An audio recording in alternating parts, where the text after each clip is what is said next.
Commission got artifacts this morning from Fort Borman Park. The commissioners heard a presentation from the 35th State Relic Hunters on the group's recent metal detecting efforts in the park. Over several hunts between September and October, the Relic Hunters recovered a number of Civil War era relics, including ammunition and a pocket watch. Relic hunter Brian Kesterson told the commissioners the park is full of interesting historical artifacts. The area is rich with targets. This is what about maybe four different metal detecting ventures got us out of that area, and it's a very small area. Other more recent artifacts the hunters uncovered included a Boy Scout mess kit from the 1960s and 20th century ammunition from military tactic training in the park. Searching for artifacts with a metal detector and digging in Fort Borman is not allowed without prior permission from the commission, which the Relic hunters got.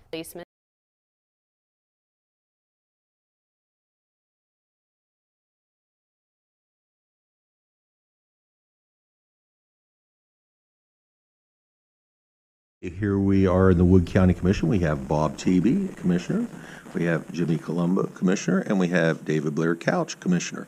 And we want to thank these gentlemen for allowing us to come here today and present these artifacts to them on behalf of the 35th State Relic Hunters for the Wood County Commission and the people of Wood County.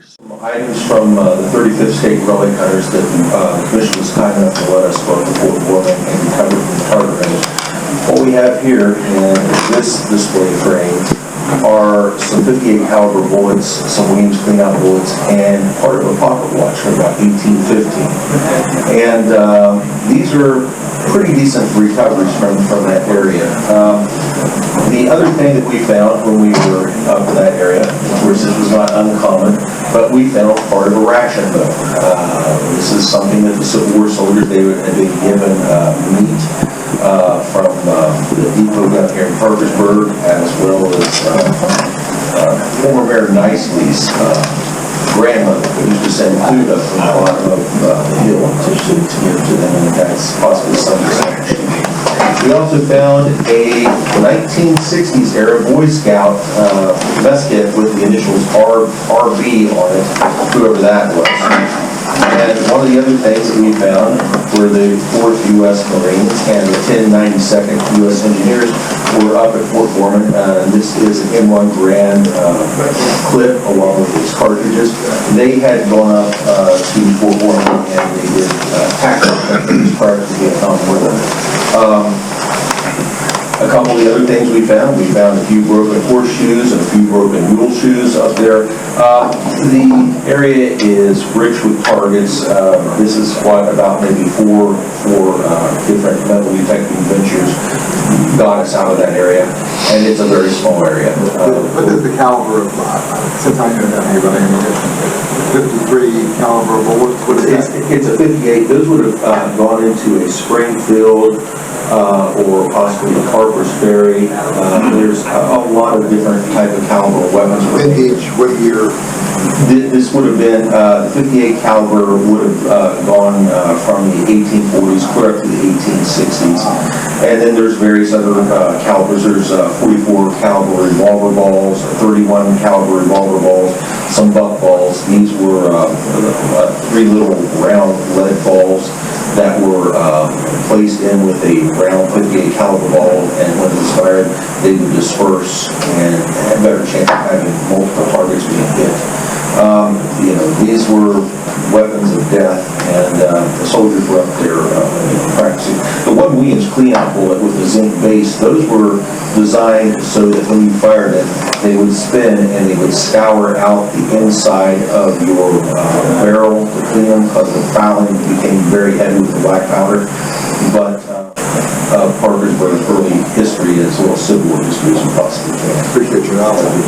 Well, thank you so much. The one thing I do want to mention too, real quick, Brian Abbott, myself, Randy McRae, Mike Moore, Steve Wagner is here with us today, and Ken Bungard. They were the members of the 35th State Relic Hunters who helped bring this to you all. And like I say again, I want to thank each and every one of you for allowing us to go up there and recover this stuff. something. We want to remind people that it does require the permission of the county commission to be able to metal detect on our land. And then you have to present what you find.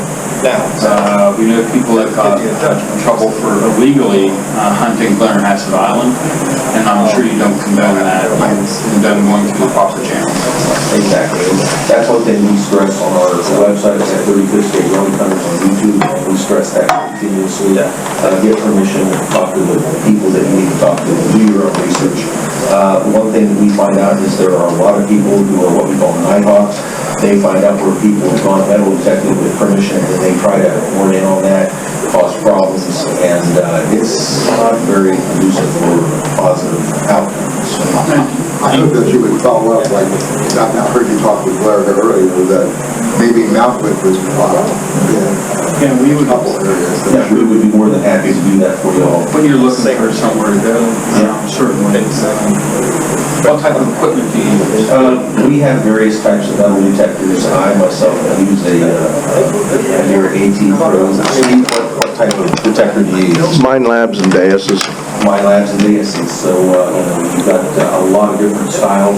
A lot of them are set for different depths, different types of metal and items. There are some Spanish American War items. You had the spearman rifles up on Fort Warren during the Spanish American War practicing out there. We found some of their tractor Springfield bullets, which are as big as a man's pinky. They're monsters. They're bombers. And there's a lot of things to be found there. That's for sure. We appreciate your time in presenting the items to us. Guys, you want anything? I think you ever run into a dump? A dump? Yeah, there is a dump up there, and it's, I try to explain to you, there, as you're coming down off of the entrance to the park, back onto the main road down there, off to the right, down in a hollow, there's a creek that runs down there. There's a power line that runs down through there. The power line and telephone company people drove one of their power line and one of their telephone poles right into that dump. And that dump dates from about the early 1900s, late 1890s. And there was glass over there. I used to, as a younger man, I was all down and through there back in the day when that was wilderness. And just, walk around and see what I could see. But as young people, we do that kind of stuff. Anyway, thank you again, gentlemen. I greatly appreciate it. And I've left you some document slips here to go into the display case. And then this goes with the M1 grant and the various little notes there for you as well.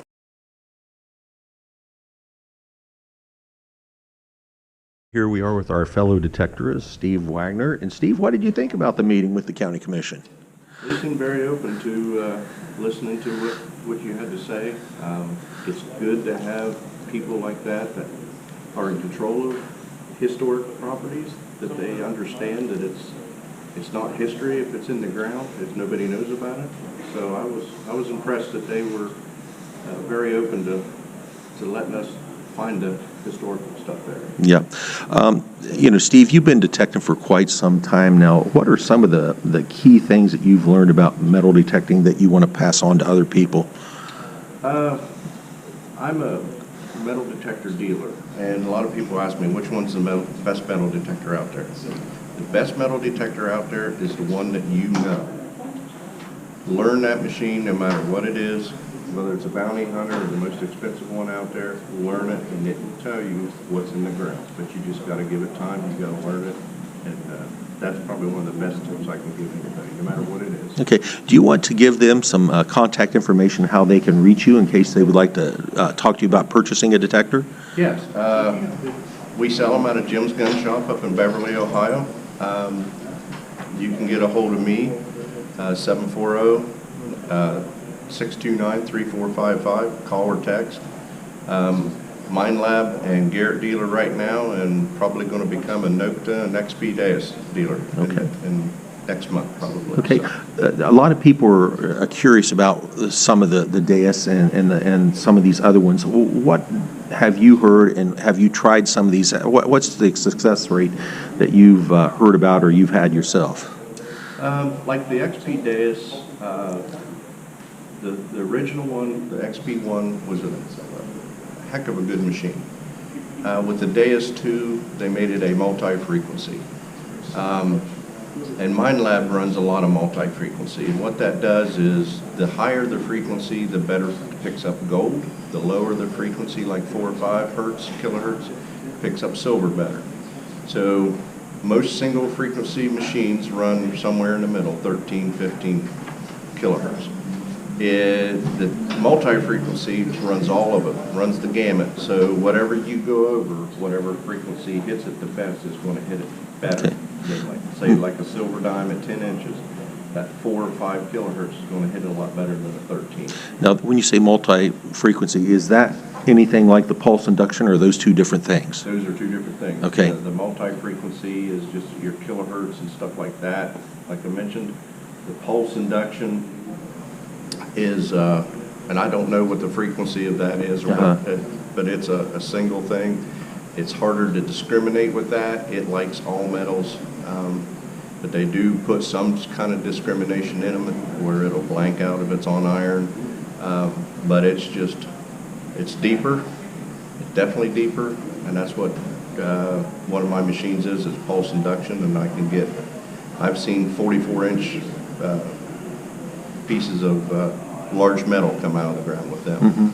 Let me ask you one other thing too, and this is off the top of your head, and I don't expect you to have the exact amount, but what is the price range of some of the detectors that you sell? Can you give them an idea? I keep some of the lower end stuff, and like you can get a really nice starter metal detector for right around $250, and right now I've got some right around $1,000, and I can order, if you're interested in some of the big deep gold machines, for around $4 grand. So Okay. it's a wide gamut, but typically I've got some of the lower end starter ones, because that's usually what people want Okay. to start out with. All right, man. That's it's been a great day here at the Wood County Commission's office. Once again, we want to thank the Wood County Commission and the Wood County Courthouse for allowing us to be here. And as always, get your permission, do the best you can. It's preserving and saving history, and do the decent thing, and don't go into Nighthawk on other people's property. It'll save you a lot of problems and save them a lot of problems too.